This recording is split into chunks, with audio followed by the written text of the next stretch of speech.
All right, guys, out on this test drive, the truck is throwing out a lot of black smoke. I put a little short about it. It's rolling cold, but not in a good way, guys. It has something to do with the turbo codes that are popping up, possibly maybe even the EGR codes. But right now I'm on this test drive, guys. I'm gonna get the engine oil nice and hot, the whole engine nice and hot, so I can get back to back home and start checking to see if it has a hard start or whatnot.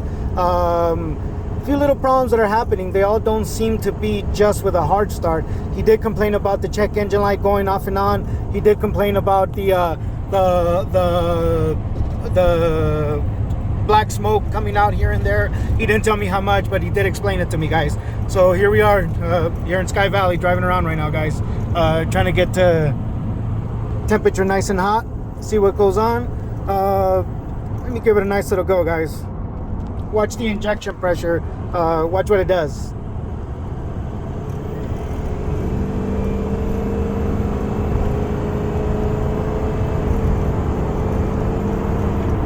Alright, guys, that was a nice little hard pull. Seemed to do pretty good. Had plenty of power. A little bit of black smoke at the beginning. And as you can see, engine oil cooler, everything seems to be running really good. It is a cool time out here, so it's kind of hard to tell if the engine oil cooler is working the best. It's definitely going to run good because it's nice and cool outside. So let me go ahead and keep going with this test drive, guys. Get it back home and see what happens. All right, guys.